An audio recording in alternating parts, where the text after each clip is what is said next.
Welcome to the Dividend Talk podcast, episode 226.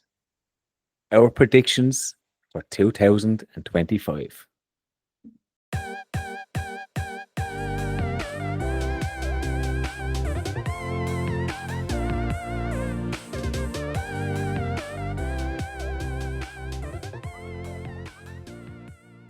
Dividend Talk is your number one podcast for all things dividend and stock market related with a unique European flavour. My name is Derek from Engineer My Freedom and I'm joined with my co-host European DJI. If you want to learn more about us, please visit europeandji.com where we have articles on dividend growth investing, including 30 European dividend aristocrats. While you're there, you might as well grab our free dividend portfolio tracker template. We also offer a premium dividend growth service featuring a bi-weekly newsletter which includes stock deep dives, dividend stock cards, and access to our dashboard with over 130 dividend growth stocks. All of this is based on our very own dividend safety analysis. But enough about that. Please grab a cup of coffee and let's get started. Can you believe we're talking about 2025 already? That's so crazy. Yeah, well, hey, simply said, we've just 2 weekends left, right? Yeah. And this is one of those two. So, I mean, it went really fast this year, really fast. This year's been there's been so much stuff happen. I mean, we're going to predict some stuff for 2025. Imagine sitting down trying to predict what happened this year. It would have been That's impossible. That's impossible. I mean, we didn't even have ChatGPT yet. Yeah, maybe it existed somewhere in the development phase or early trial. But come on, I didn't know of ChatGPT and many of us not. And now it became a household tool for many of us here. It's crazy. Yeah, it's so crazy how that's after taking off. I'm in this kind of local business group where they help local businesses. They send out an email, and I was just reading today's ones, and on it is how ChatGPT can help grow your business. And I'm like, this is just mainstream. It's everywhere. It's just taken over. It's so Imagine bizarre. coming out of a coma after 1 year and then suddenly seeing all of this this advancement in AI within a single year. Yeah, you would probably say like, put me back to sleep again for another year.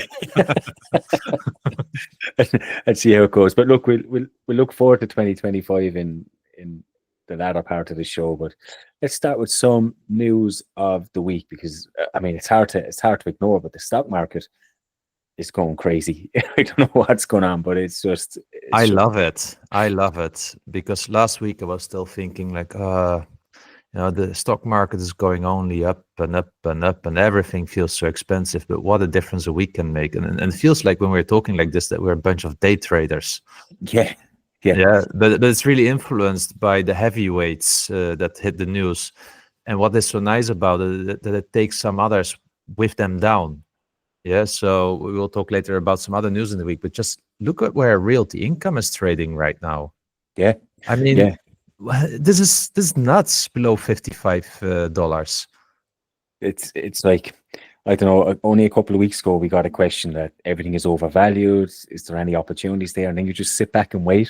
And it feels like there's so much out there. Do you know because I always buy at this time of the month because I get paid in the middle of the month. Yeah. And you're kind of going, I want so much, but I can't buy everything. I can only buy a couple of things. So it really reminds me when I was a child, because we often talk about a kid in the candy store. But I was in the candy store like that. In the 80s, mid 80s, I got from my grandmother a gulden, which is like €0.50. Yeah. And then you had to go there to the shop, and then you could buy such Haribo candies. And it was literally telling to the woman, okay, I want 2 frogs, which was 10 cents together. I want such kind of sour banana, which was 10 cents. So I had 20 cents. And it took me like probably 3, 4, 5 minutes. And you could just see the woman being annoyed for 1 gulden, spending all this time. And me just, even with my head, not even getting about the counter. And then sometimes she would put candy in the bag and say like, no, sorry, I changed my mind. I want the other one. Yeah. And you just saw the frustration on the face. Yeah. But that's how it was in those times. And that's how I feel today in the stock market again. Like, Nike is getting slaughtered this morning, 7% down. Well, slaughtered is maybe not, because the other one that we talk later about is also getting slaughtered. I mean, we are talking here about a few double-digit Yeah, uh, stocks crashing, right? yeah, It's yeah. And amazing. I love it. it's. I mean, all you need is patience sometimes as an investor, but also, I think it highlights you need to have a plan and know what you're going to, what the Yeah. type of stocks you want to invest in, because it's so easy to get distracted when this happens and Mm. buy, want to buy everything. But yeah, it's exciting. Yeah. It's a great end to the year. And it kind of started already last week, but then Jerome Powell with his Fed speech and what was it, a 0.25% down and maybe two next year. And I think people were expecting much more. Yeah, here. So inflation is still a thing. And I just want to thank him. I mean, on social media, most people are annoyed with it, but I really would truly like to thank him because it helps a dividend growth investor quite a bit, right? So this is hurting growth stocks that think like they can go to the moon when they get zero debt again, but they are not getting it, and that's why they are under pressure. But for us, like for these yielding stocks, it's okay. Yeah, we will take it. I mean, it's the psychology is so funny when prices go up, you want it to go up, but Yeah, also when you want to buy, you want the price to be low. So yeah, exactly. let's thank the Fed because they're just messing with this market all year. That's all. Yeah, I love it, and I think next year will even get crazier with a Trump that will be all the time pushing the Fed. Yeah, So we've seen that play out before. yeah, we know that story. But we want to move on to NN Group, and I want to shout out to Daniel in our Facebook group as he did reach out to NN Group Investor Relations to ask them, did they or why are they having calls with sell side analysts before earnings were released? And they sent back quite a long email and quite quickly, I must add, which is quite impressive. But just to give a general gist, I won't read it all. I'll just broke it up into a couple of points. So they did say that they had a pre-meeting with sell-side analysts, but this was open to everybody. It was open to retail investors, institutional investors, anyone who wanted to go on. And they said they did not introduce price-sensitive information, but they were allowing analysts to refine their models and update estimates based on macro movements. Okay, which is, I don't know, to me, how to do that without giving away some information, but that's what they said. There were some intricacies and technical data released around the solvency ratio, they said. So there was a lot of technical stuff around that. And there was also some bad news in relation to the French government bonds and some macroeconomic events there. And they just wanted to get ahead of this, let the analysts know that this was there so it doesn't hurt their share price too much. It's on Facebook. The whole thing is on Facebook. But what were your thoughts when you read that? Well, first of all, fair play to investor relations that they respond so quickly. But if they respond so quickly from the head of investor relations, you know that they're sensitive to this topic because they've been called out by quite some people lately. So I guess they are also in this mode, like really trying to fight this narrative spreading further. And yeah, it's almost like popcorn, like to watch this, right? I just hope that they learned their lesson. Yeah, because we all know it was a bit in the gray zone, and they're trying to, I guess, recover from that reputation damage that they had among retail investors. So kudos to them to take it serious, this question, and respond so fast. It's good to hear. It's what we needed. Yeah, no, I agree. When I read it first, I was like, that's a long ass email. They're definitely trying to cover their tracks. And even at the end, they have, for instance, I have also taken the time to answer your email. I thought that was okay, a little bit sensitive. Yeah, but, exactly.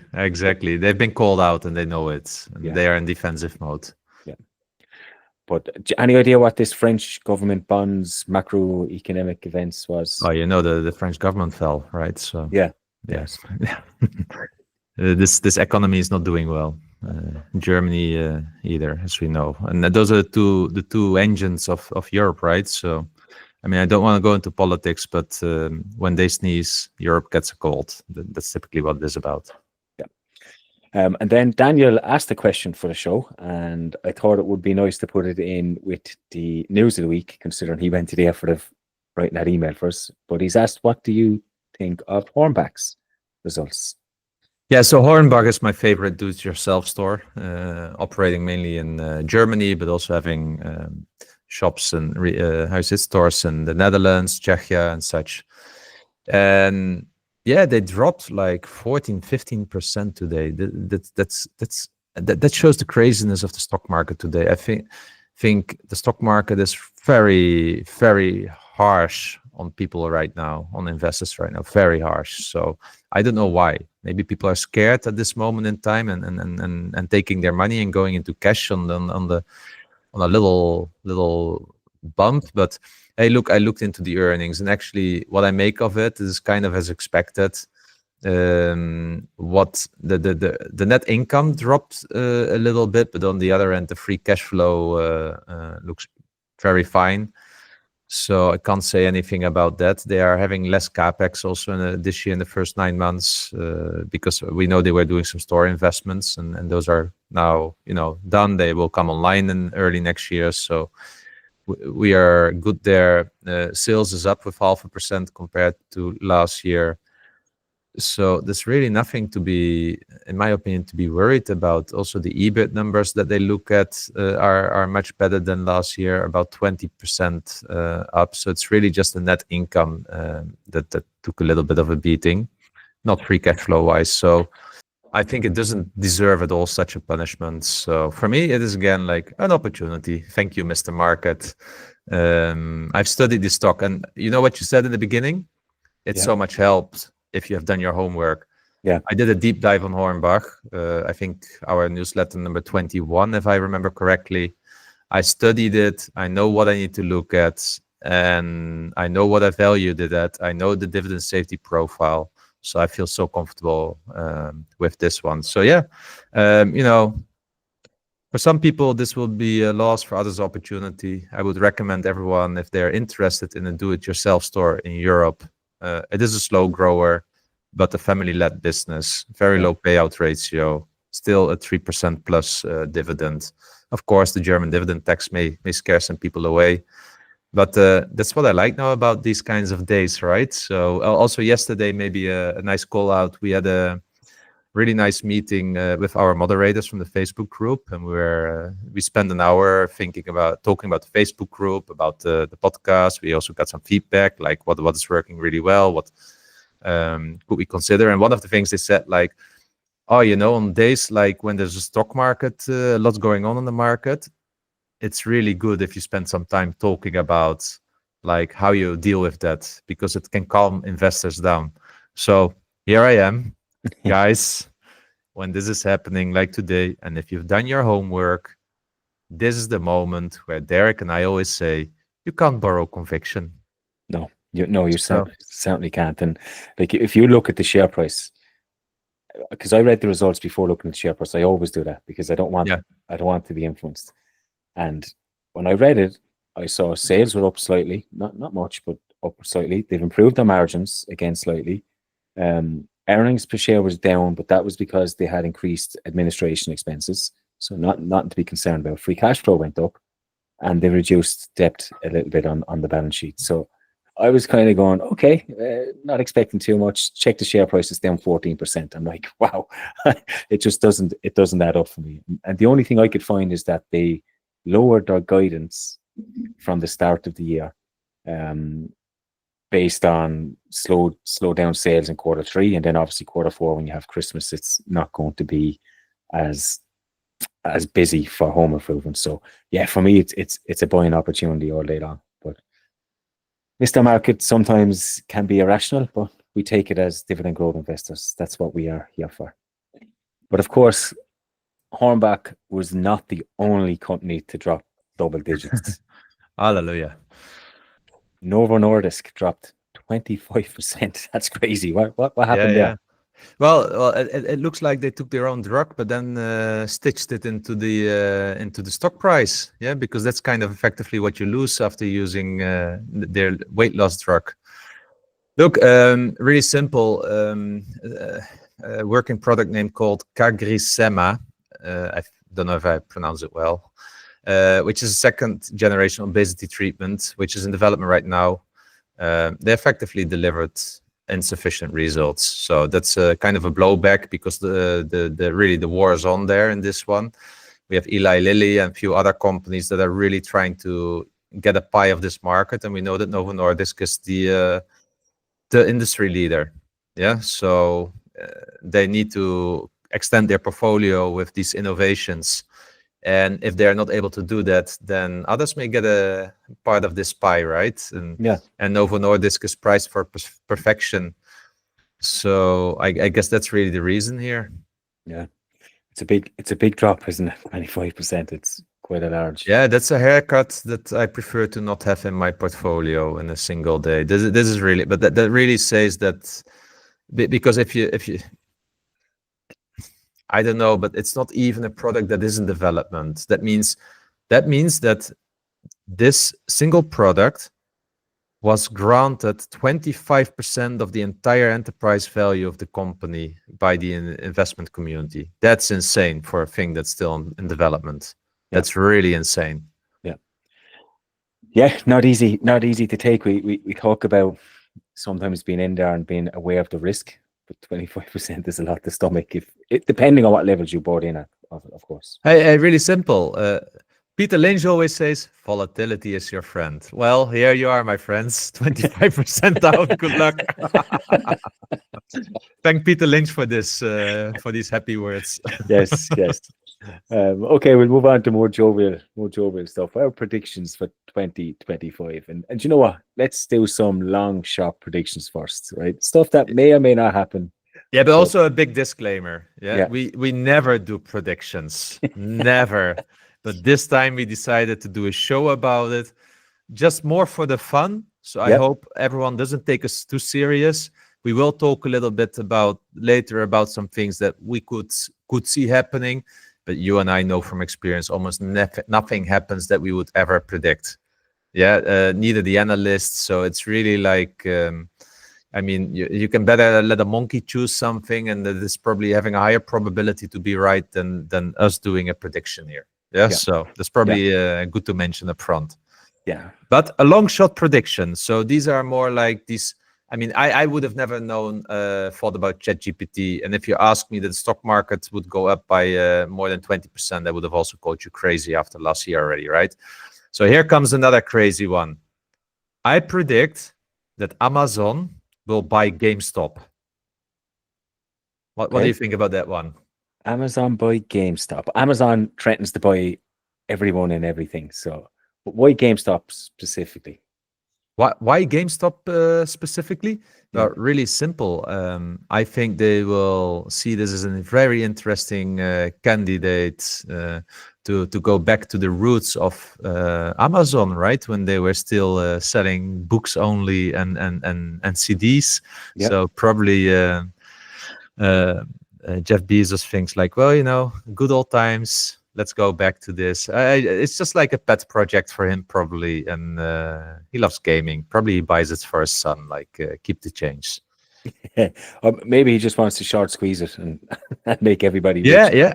Or he mean, turns it into kind of the Netflix for gaming. That could certainly happen. Yeah. I had one, and that's, you know, that this whole US-Chinese war that's going on with consumer, and there's all these tariffs going on, products. What if Apple and Samsung came together and they have all these Chinese phones are coming out? I think Xiaomi is one of them, and they said, you know what, let's just come together, let's put our hardware, our software together, let's put our innovation together and take out our Chinese competitors. So Apple and Samsung become frenemies and merge to make like a dual kind of phone. How much Guinness do you need for this? I don't know, maybe 4 or 5. Okay. Well, how much did you drink already? I have got a challenge from Mike. I'm not doing it today, but I will do it. Which is, you've heard of splitting the G in this Guinness. It's a challenge or something that everyone is doing. Yeah. So he's asked if I can do it. I will do it in front of you. We'll do it on this podcast, but maybe over the Christmas period. Wow. Okay. Yeah. I'm looking forward to that, and we will record it as well, and then share it with our friends on Facebook. Yes. Let's Yes. take you up on that. Yeah. So another long shot, literally. How about Walmart partnering with Elon Musk and SpaceX to open the first shop on the moon? Why not?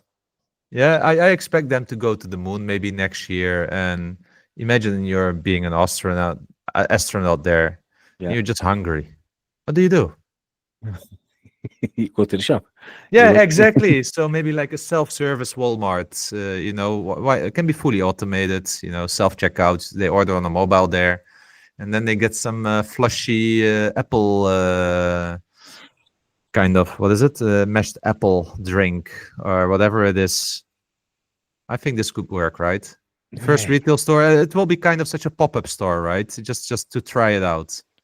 Like we had this. Remember when Facebook or Metaverse came out and people were buying real estate in the Yeah, metaverse? So it's actually not that far fetched that people will buy real estate on the moon. It sounds yeah, crazy, but it actually could happen. And then if you have real estate, you might as well build something on it. So yeah. build a shop. But I think about all those government agencies also that bought something in the metaverse, like they did in Second Life 15 years ago. There were governments like towns that were spending 100,000 euros to build a town hall there. Yeah, so this metaverse hype is totally over, right? You don't hear anyone anymore about it. no, that's gone. No, That's gone. That that's was gone.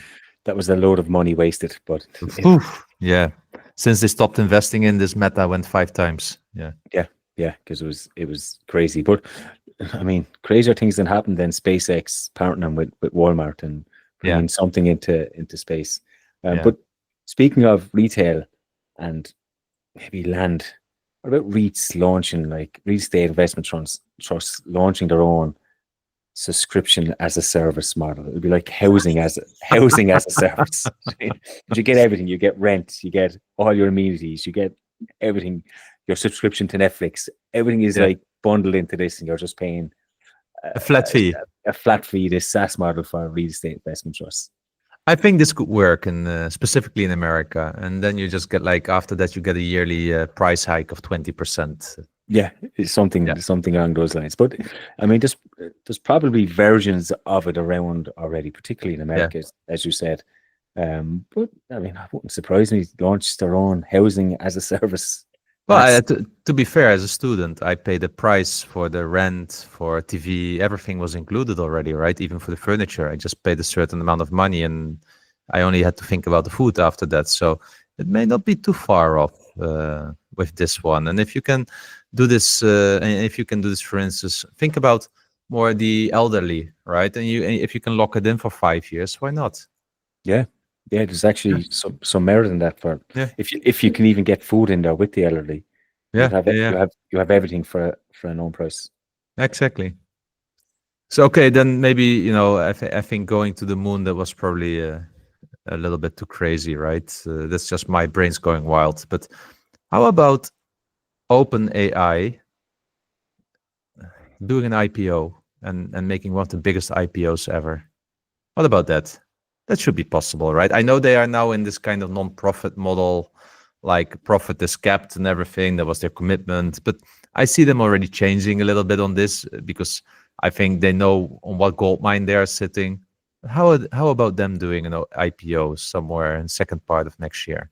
That Yeah, would drive the entire market crazy, don't you think? you could see it happening. To be honest, we're in the training phase at the moment and the trial Yeah, phase. So everything is free, even though I say free, we are the customers. We're giving them our knowledge and yeah, all this. But if if OpenAI was to IPO, I could see it being yeah, huge, absolutely huge. So that's not too yeah. far fetched.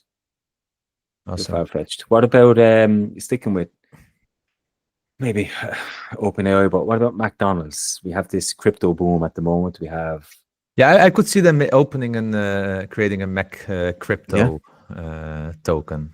and paying for all your burgers with Yeah, crypto coins. yeah, it will be the MC coin, and I think you can earn those coins also by eating Big Macs, and Yeah, you can then use it also to pay again for things and such. And yeah, why not? But Yeah, I mean, maybe McDonald's might be too much of a stretch, but maybe if you had a consumer staple, we talked about yeah, Walmart. yeah. What if they had their own crypto? Because the biggest thing with crypto is what is it used for? Who uses it? Mhm. Yeah, It's a store of value for all we know at the moment, but it's not actually, well, to my knowledge, and I'm not educated yeah, enough in this, but it doesn't have real world uses. If Walmart had their own one, or Disney, yeah, for example, had their own crypto coin that you buy the crypto when you're going to their theme parks and you just spend that there. yeah. You could see that kind of. Yeah, and the nice thing also is you could transfer the crypto also to others then, your wallet. Yeah. Yeah, yeah. It would be so beneficial actually to consumers. Yeah.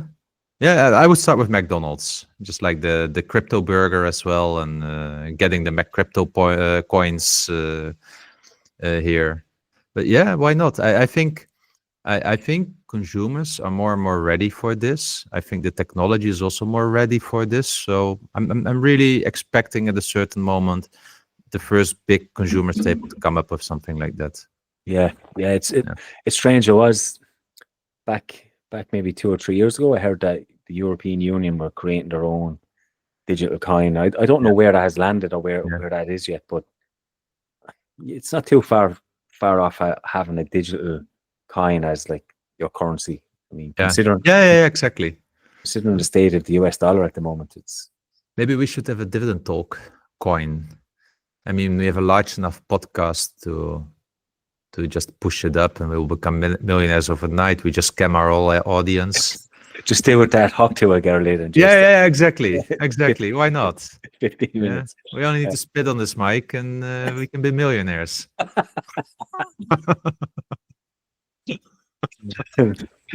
AI. What about AI? Surely we have to have some predictions with AI. And I think of Elon Musk. He's the pioneer of AI.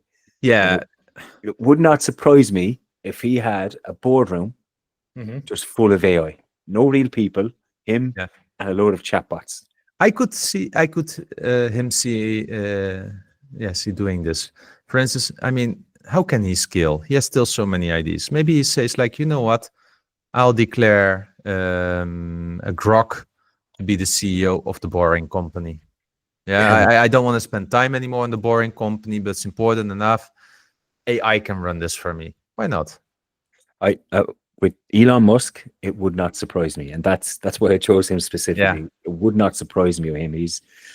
But he's also warned about the dangers of AI, hasn't he? So maybe he's a little bit adverse to it. But if anyone's going to do it, it would Yeah. be Elon. But I hope that Grok, the large language model, has a bias towards dividends. That's now free, I think, on Twitter, is it? Yeah. It used to be paid for. It's now free. Yeah. We'll see. Yeah. Nothing really comes for free. Yeah. We are the product, but Exactly. But maybe I have two others quickly. Go for it. How about Apple entering the space of finance and creating the iBroker? Yeah, they have this great app already on their phone. Why not turn it into a broker? They can do it on the interactive brokers platform on the background, and you just create iBroker. You just double tap on your iPhone with and use Apple Pay to buy some shares. Yeah, it's like Revolut. You can buy shares on Revolut. Yeah, exactly. So why not Apple? You know, they can just create iBroker. Yeah.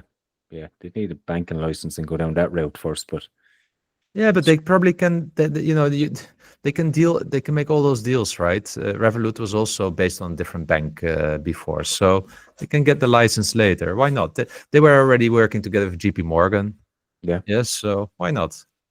Yeah, interesting. It'd be an interesting model for them. They have the cash, so.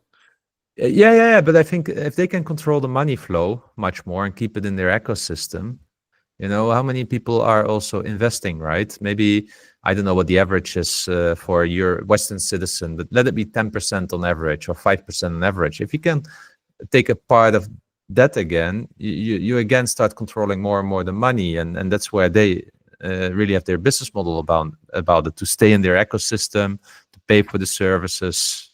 Why not? It makes you also more dependent on an iPhone again. Exactly. It makes them relevant and harder if you do have shares on Switching that costs platform. with such kinds of services only continue and continue to increase for people. Even if their technology would become inferior, the switching costs are really, really high. Yeah. Yeah. Oh, it's interesting. Interesting one. And And then your and last one. the last one. I mean, Disney has its own theme parks. When does Netflix come with its own theme park? Like, how cool would it be to have the upside down Stranger Things theme in a theme park? How cool would that be? That you would walk with your, well, maybe not with your, yeah, maybe with your kids through the upside down. You go to this house where everything is happening and everything, that you climb up, and then you have this whole experience. Put a roller coaster around it, but also all these arcade games and everything. You can buy the jersey of Stranger Things and everything. How cool would that be? I mean, isn't this something that Netflix should pursue? Uh, it's something that they might pursue, and they might not build their own one straight off the bat. There's definitely a lot of theme parks they could partner with and maybe have a section just for Netflix and grow out the model that way. But it would be an interesting one. As you said, there's a lot of great shows on Netflix that people, and do you know what? Disney kind of is for younger people. It is, but Netflix, it might attract more of an older crowd, Yeah, depending on the theme park as well. So I'm talking teenagers and up. yeah. So it could be an interesting idea. Hey, then the last question: which non-dividend paying stock will initiate a dividend next year? Ooh, you're probably looking at Amazon. They're still not paying, are they? No, Amazon. I'd say Amazon. I'm gonna go with Amazon. Amazon. Yeah, that's a really, really good one. I think I I think it's too early for Palantir, but I think that Palantir is not too far away either. And you know why? Why? Imagine you're an employee and you sit on this whole pile of shares. Do you want to sell them? I mean, from the chart I seen a couple weeks ago, I think it jumped up to a Yeah, ridiculous but if amount. I would be an employee at Palantir, I wouldn't want to sell those shares for a thing. But I would love to start getting a part of the pie of the wealth. Yeah, Yeah. So this is also like, because sometimes people say, like, why do companies pay dividends? Well, for instance, about Mark Zuckerberg. Yeah. How can he cash in? Yeah, he can from the dividends. He doesn't need to reduce his shareholdings in the company. yeah, Yeah. Now, if you're an employee in Palantir, it would be so attractive to start getting a dividend so that you don't need to sell your shares, but already can start, benefiting from your wealth that was created there. yeah. So maybe next year, maybe still too early, but yeah, Yeah. I think they will be on the horizon one time. Keep an eye on it. Keep an eye on it. Yeah. But look, they were some long shot Oh, predictions. long shots. I mean, what did we smoke? That's what our listeners are thinking. Like, I Yeah, didn't yeah. take mushrooms and no marijuana, but it feels But like it. but let's have a little bit of a serious discussion, or maybe some things that maybe some sectors or some companies or something like that may do well next year. And I wrote two in my notes. I have clean energy. I think will do really well next year, Mhm. in Europe specifically, more so than the US, and healthcare, and that's probably more based in the US than Europe. I think them two sectors are primed, I think, to perform well. So I'll start with clean energy first, and we know Europe has this 2030 target, 2050 target for this clean energy, and they want to be fully have our whole all our energy needs by clean energy by 2050, which is quite something. To be honest with you, I don't know if it's achievable, but if they want to get there, they have to invest Yeah. quite a lot of money in it. And at the moment, these models make sense because there's a lot of government incentives around that. So governments are doing that. If you had asked me this question 4 or 5 years ago, I would say wind would probably be the number one contender. Yeah. But over the last 12 to 18 months, I can see solar PV actually taking off massively. And that's both in businesses and in homes. And I can see that in Ireland, but also throughout Europe. It's after overtaking wind in the last 18 months. So I did some research on that. There's a couple of papers I can put them in the show notes that really show where that demand is going. It shows that coal is going down by a big way, thankfully. And then we have renewable energies on an upward trend and continue that way to 2050 because of all the government incentives at the moment. So the International Energy Agency are on top of this. Clean power is predicted to grow twice as much as the electricity demand by 2030. So each year the demand goes up. Clean energy is predicted to grow twice as much as that. And solar PV is expected to keep pace with that, which is quite something. I'm still a fan of wind, I have to say, but Ireland is, how would you say, you've been here. It is primed for wind, particularly offshore. So I can see in Europe and the UK, which is why I like UK wind so much. There's definitely opportunities, but I think clean energy more focused on solar next year, and I had a couple of companies that kind of on my watch list. Brookfield Renewable was one of them. It was brought up last week or the week before in one of the podcasts. I wasn't looking at it as much because they're based in the US, but they also have a big portfolio actually in Europe and Asia. So it's really, really diversified. They have a high yield, 6%, and they have a nice growth rate. I already own BAM, Brookfield Asset Management. It's quite a complex structure, this Brookfield. I mean, diving into them is quite one. But if you take them all individually, you can break them down. So it's one that I can look at. The next company is in the UK. It's Next Energy Solar Fund. So those that have the newsletter will know about this company. It was brought to my attention by a reader of the newsletter.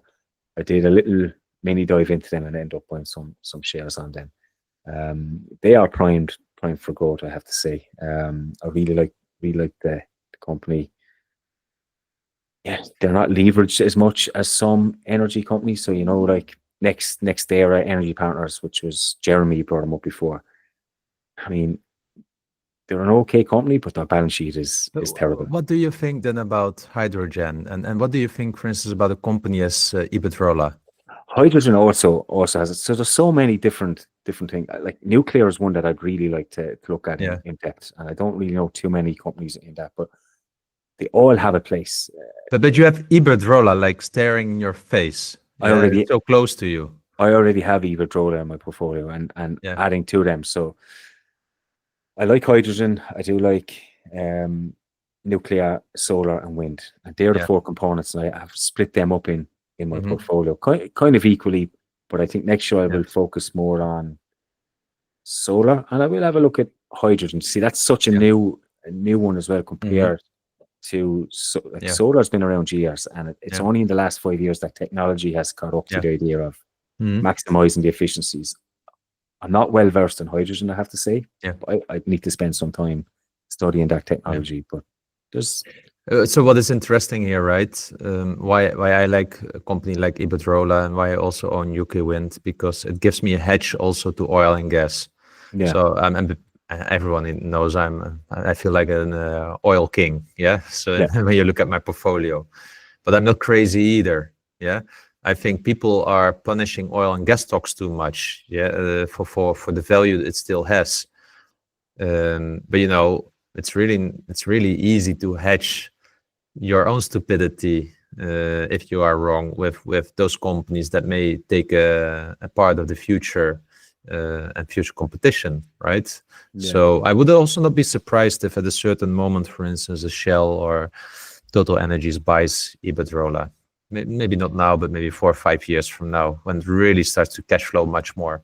I would really not be surprised with that. But you know what? In one of these papers by the International Energy Agency, and when I was reading it, I had a couple of nice graphs, and it was showing oil and gas in relation to clean energy.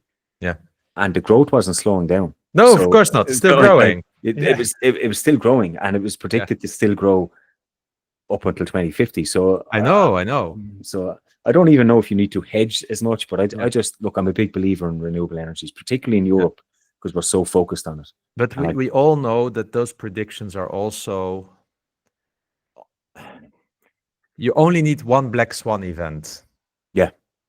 So what I mean is, like, so far all the activists that are thinking about green have been wrong about oil and gas continuously. And it really pains me that pension funds that even manage my money have stepped out of oil and therefore accept inferior returns for my pension. I really hate that, right? Yeah. But at a certain moment, and that's probably around 2050, whatever it is, according to predictions, we will see a change happening. But it could also happen earlier. You don't know what happens, right? Yeah. What we all do know is that the energy sector is very fragile. It's fragile to geopolitics. It's fragile to innovation. Yeah. And it has always been. And that's why it's so cyclical as well. Yeah. And I feel like this war in Ukraine with Russia, Yeah. and what happened with gas and energy prices, Yeah. to the point that Europe had to put a cap Yeah. on energy prices. Yeah. I think that pushed a lot of people more into clean energy and controlling Yeah. their own energy Mhm. supplies. So Yeah. I mean, there's a lot of tailwinds behind it, but like you said, Yeah. it's capex heavy. It's a big risk. It is a big Exactly. risk. Nice. Good. Yeah, I mean, I'm with you. I think energy is always a tough one. Yeah, because at the same time, when we look at oil and gas, we're a bit in the top of the cycle, probably, right? Well, maybe not anymore at the top. The oil price not anymore above 100, but I don't know. It all feels like we're a little bit in the last innings of a huge economic cycle that we haven't seen for a long time, right? And then you know also that energy sometimes goes really hard down if something like that would happen. But I'm with you. I think that there's a secular growth trend in these new energy sources because there's a lot of institutional and governmental investments behind it, and those investments are usually a little bit like more anti-cycle. They're like more like healthcare, for instance, a bit more through the cycle. So I think, and that's the nice thing about this new energy investments. Yeah. But you have to pay attention to the governments, and we try and stay away. We stay away from macro a lot, but actually that's the whole business model. So you have to keep an eye on that. True. But in all these companies, you're getting rewarded with high dividend yields, but that's because of the risk. Let's face it. Yeah. A lot of risk. The balance sheets are not Microsoft or Johnson & Johnson level. Exactly. So exactly. You just need to keep that in mind. Good. And what's another sector then? I think healthcare, right? Obviously, yeah. And healthcare is a tricky one, by the way. But for me, healthcare has been so beaten down this year already. And I have a feeling it's a bit priced in already with Trump coming on and this GF Kennedy. And I think they will find it harder than they may have expected. And I think that the worst case scenarios are often already priced in. Yeah. So, of course, I may be wrong here, right? But if I would need to choose a sector, I would totally opt for something like healthcare.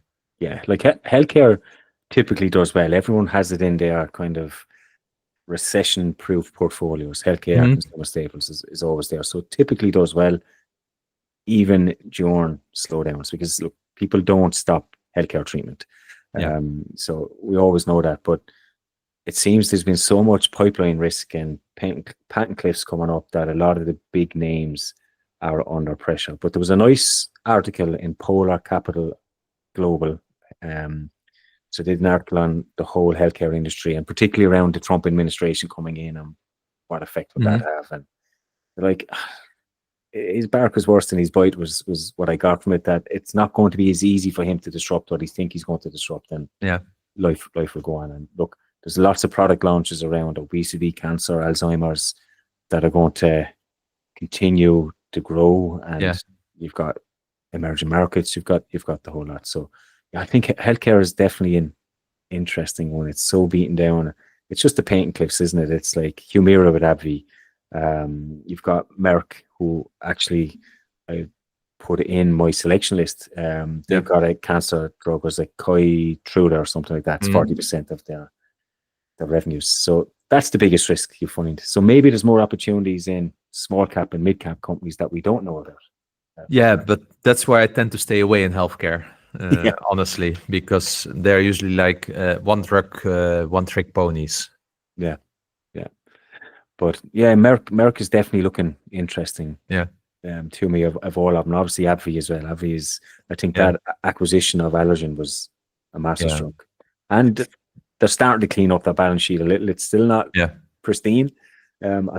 overly enthused about it, but I mean, the track record of growth is sensational. Yeah. Yeah, I'm personally also very curious about Bristol Myers. They've been doing some acquisitions this year, using a lot of free cash flow for that. They had this positive schizophrenia readout. Yeah. So this stock is it's time for them to show up now and to deliver. And I'm looking forward for that one. Nice.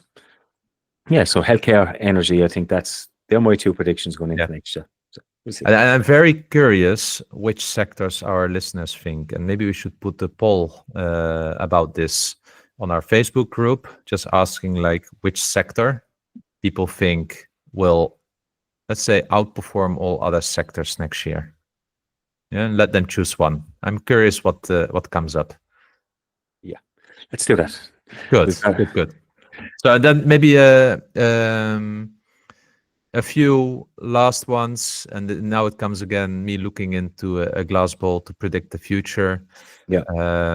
Just 3 statements, and I will be wrong, as you know, but still I want to make them.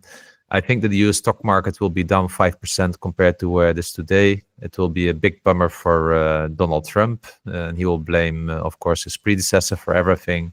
But after these 2 crazy years, I find it really hard at these valuations to see it takes another 20%. Because if that happens, I really feel like we are entering in 1999.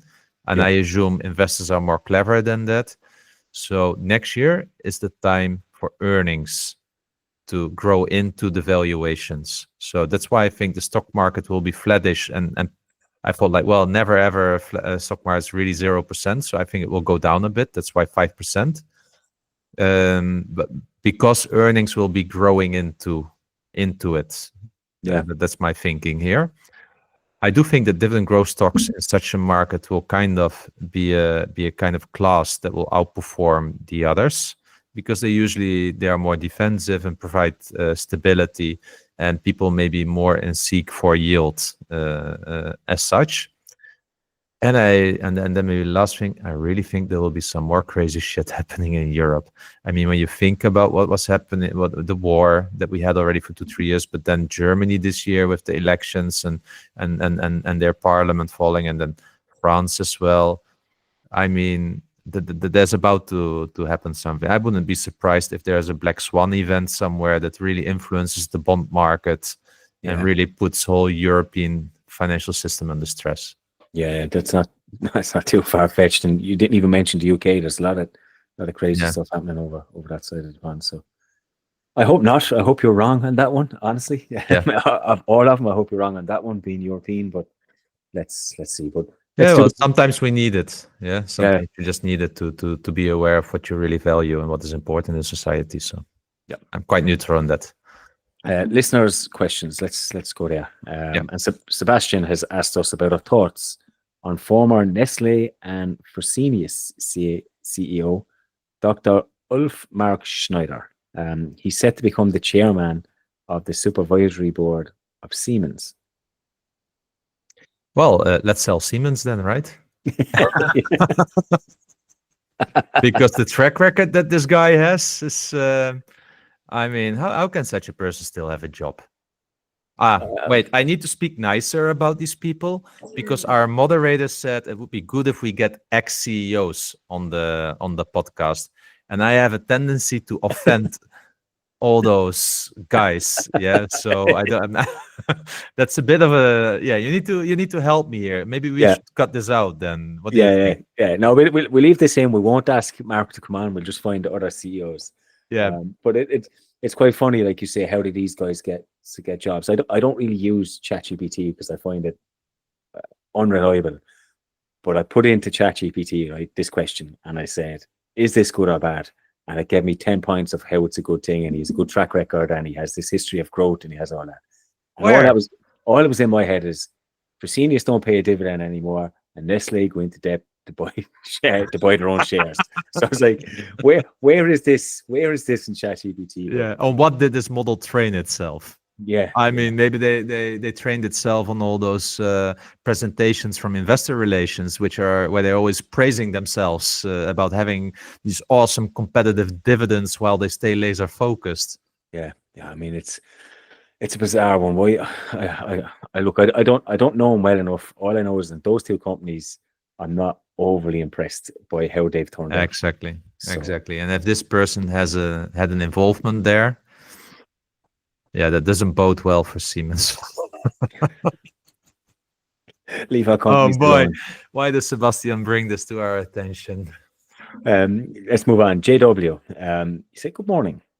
Do you envisage that European and UK large cap dividend stocks will once again be in demand in 2025, or will the money continue to go to US stocks?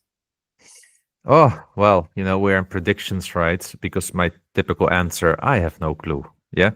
But I do believe the general sentiment still today is that many people favor the US market because the US economy seems to be a bit better in shape than Europe. And I think this plays a role in the sentiment for people to and where to consider spending their money. And for me, it would be quite okay because I don't mind buying European and UK large cap dividend stocks for like a 12 or 15 multiple. I mean, I'm interested in that, in the earnings yield, the free cash flow yield, and I don't mind as long Yeah, as there's proper business growth behind it. Then I'm good. exactly. Exactly. I think I mentioned this a couple of episodes back, but there was a questionnaire done with investment trust managers about what's going to grow next year. And Yeah. the last couple of years, UK has always come out on top because it's so undervalued. There's so much going on there. And I said this interestingly, they've now said that the US is going to grow more than the UK this year. So Yeah. maybe the reverse is going to happen. It's going to go into UK, but there's no denying there's lots of Yeah. opportunities in Europe and UK. So let's stay close to home. Hamas has asked us earlier this year, real estate investment trusts hit rock bottom, and there were some opportunities to buy good stocks. Do you see any sector as undervalued now? Energy, perhaps. We just I discussed. think we just spoke about it. I think healthcare is a sector that has been beaten down. But the question is it rightly so? I think that's something to judge yourself. Yeah. Marcin has asked, do you have any book or resource to learn and understand the insurance industry? So he's finding it hard to understand Yeah. why some insurers do better than others. No, I don't have anything that I can think of that is easy in this sense. No. Okay. Do you know anything? No, no, No. not insurance. Dimitri has asked about your thoughts about selling losing positions before the year end to reduce your tax. Yeah, I'm doing that. I every year do that, and I do this mostly because I don't sell a lot, but sometimes. So if I have some gains, I will do it. But in this case, I've got quite some option gains, so I will buy maybe a loser that I anyway want to get rid of. Think about buyer. Yeah, I kept it in my portfolio in the hope that it will ever go up. I spoke last time about my success with turnarounds, and last time, by the way, remember I sold General Electric. Yeah. And during Christmas to tax harvesting. I think it tripled or quadrupled in a single year. Yeah. Like literally the day after I sold. It's like a rocket ship. Yeah. So what to do now with buyer? You're going to sell and I'm going to buy. You're going to buy it from me, right? Yeah. Yes, I'll buy it from you. Callis has said that he's thinking of moving his whole portfolio into an ETF, ticker symbol VUAA. What do we think? And just for clarity, his portfolio size is close to mine in terms of size and stocks. So, I mean, these are personal decisions. Yeah, I don't know his situation, so I can really say nothing about this. I mean, I wouldn't be fair to say any of this if we don't know what his situation is. The only thing I can say, if your investment strategy is dividend growth investing, and you need a certain yield and a certain growth, simply check if this ETF is delivering it. Check what the top 10 to 20 holdings are. Are those dividend growers? Check if those make up a large percent or a small percent. Check the dividend history track record, track the average growth, and make a judgment call. Can this ETF continue growing the dividends? Yeah. If it is total return, well, then just take the best total return ETF. Yeah. You also got to remember that if you're close to mine in size of stocks, you probably have close to 30, 40 companies in your portfolio. There's going to be a tax burden when you sell them, assuming that your portfolio has grown like most people in the last few Yeah. years. So you've got to take that into consideration. But it's clear you want to manage all that stocks, you just want an ETF. So I think maybe an ETF strategy will suit you. Just be careful of selling and the tax liability on that, because you might take a couple of years to earn that back. I looked into that ticker symbol. I think it's a low yielder as well. So you're not going to get that income, but as you said, you might not need income right now. But personally, if I was thinking of moving to an ETF strategy, I don't know if I would put it into just one type. Yeah. I think I would have 2 or 3 and spread the risk, but that's just me. Philippe has asked us about the exchanges in the US. So there's been an approval over there for 24-hour exchanges. So it looks like all exchanges will have to do this. This kind of favors day traders. Do you think it's going to affect long-term traders like us? No. I don't think because so. In the long term, the earnings decide about the share price. In the short term, it can be the sentiment, but in the long term, it's always the earnings. Yeah, and it acts like gravity. Yeah. So yeah. I mean, we will just become junkies, or some of us. Imagine that you're now, at least in the evening after 10 European time, I will not check my portfolio or whatever. Not that I do it a lot, but at least my wife doesn't see me then on my phone checking the stock market. Yeah. Then it's like unleashed. And if you're like already addicted to your phone, and then the stock market on top of that, it's like 24 hours shopping. Who needs it? Yeah. We all use it, but nobody really needs it. You can also just go before 7 to the shop. Why would you need to go shopping at 11:30 in the evening? Yeah, I think for long-term serious investors, it's not going to have a huge impact, whether it's open 24 hours or not.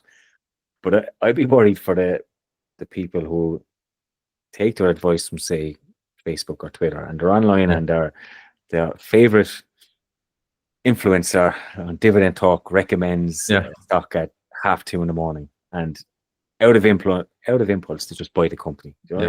And like at the moment, you have to set an order, and I know myself, I probably wouldn't do that. I'd wait till the morning. Then you might have some thoughts about it. But if you're just to do it straight away, you just end up. It might make people lazier, I think. But what will be funny is all those bankers. You know my philosophy about bankers. But imagine you're working on Manhattan at JP Morgan. You got this shitload of salary for just trading all day, and suddenly you need to start having a conversation about who takes the night shift.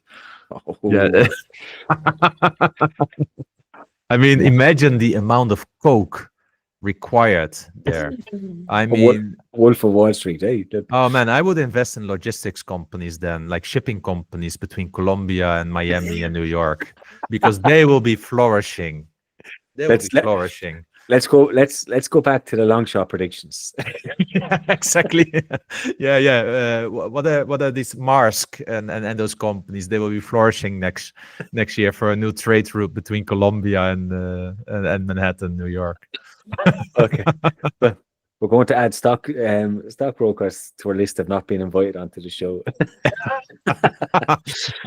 The Dread Pirate Monger. So he's asking us about GAW.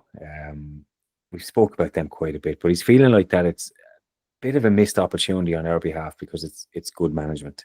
I know they're not consistently paying dividends, but it's like one of these irregular dividends that we talked about when we had Decline of Capitalist on the show. So he's saying good management should not be overlooked.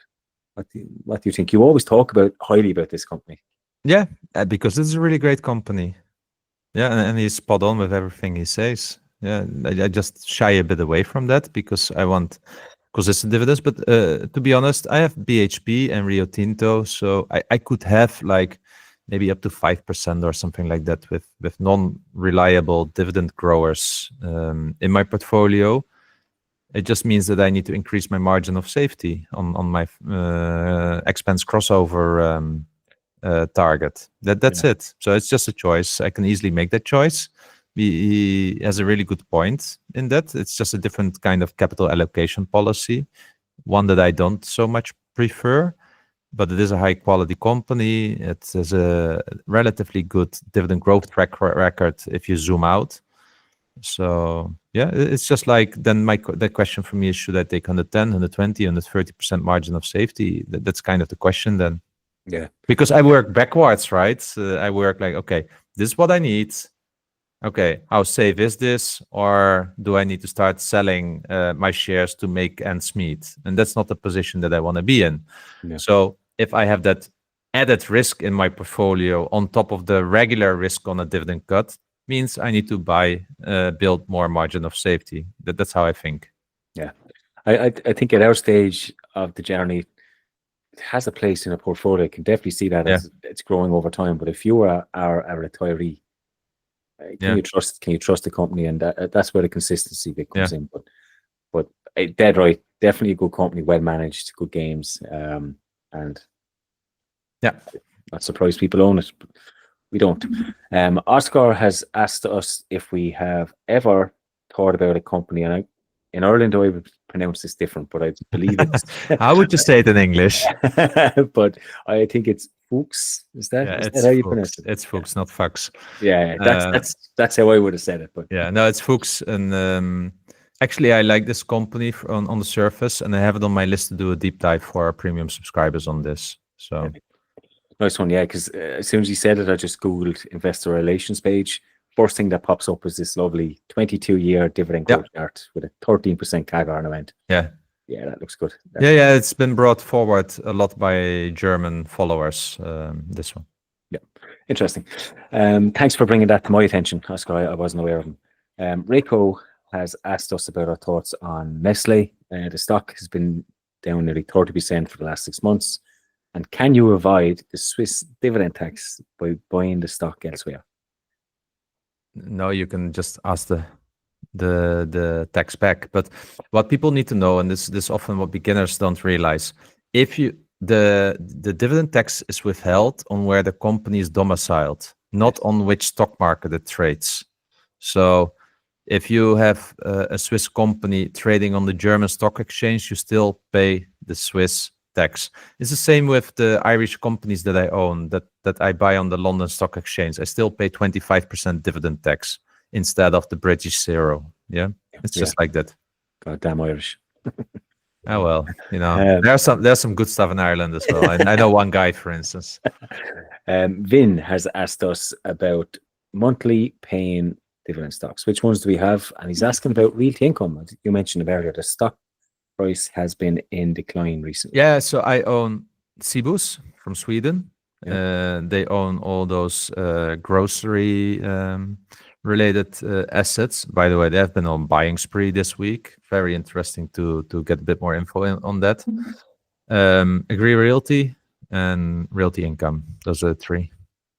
Yeah, I have Agree Realty and Realty Income. I have some closed-end funds as well in the US that I can't buy anymore, and I'm not selling them because they give me a decent yield, so they just sit there.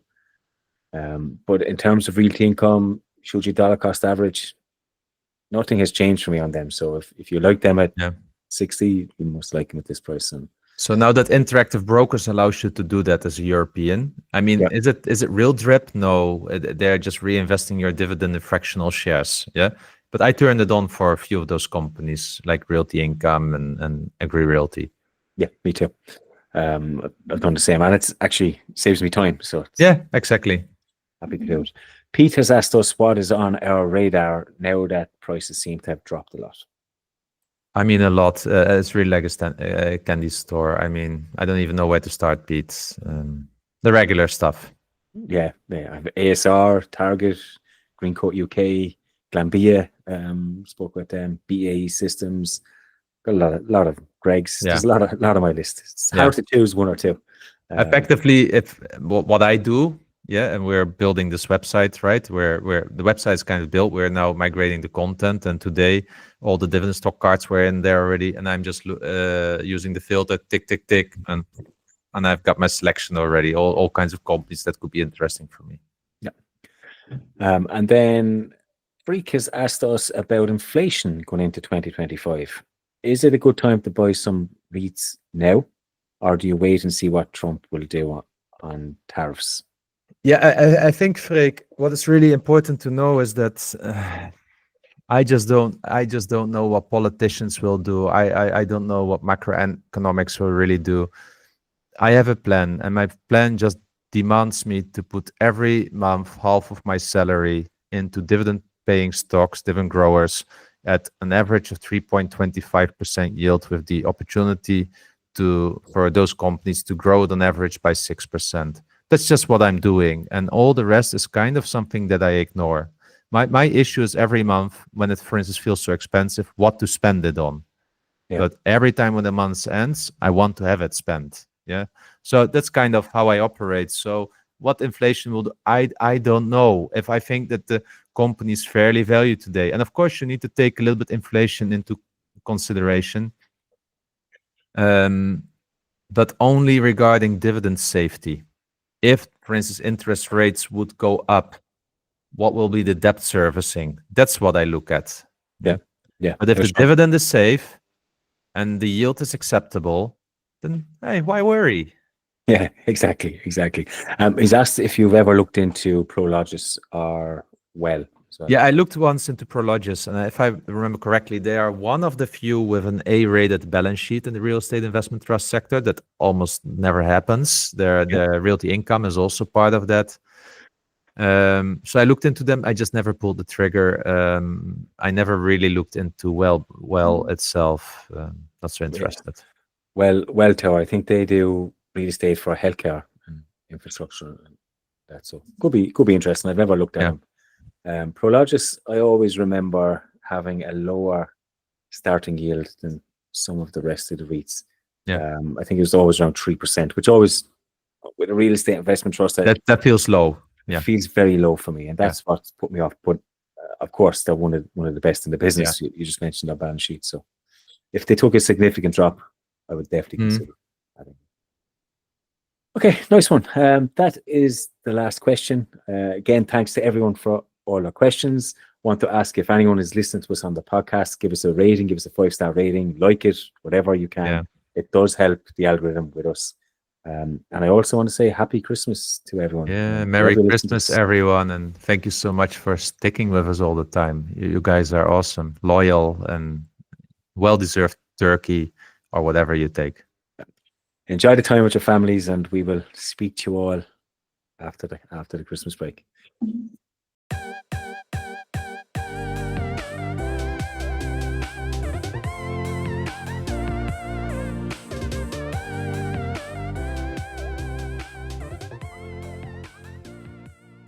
Remember, both of us at Dividend Talk are not certified financial specialists through formal education. We are just two guys sharing our journey for inspiration and entertainment purposes. Hence, this is not investment advice. Although we do our best, we can't promise that the information discussed is always correct, nor appropriate for you or anybody else. We always recommend that you do your own due diligence and be accountable for your own choices. As we always say, you can't borrow conviction from others. Last but not least, by listening to our podcast, you agree to hold us harmless from any ramifications, financial or otherwise, that occur to you as a result of acting on information provided in this podcast.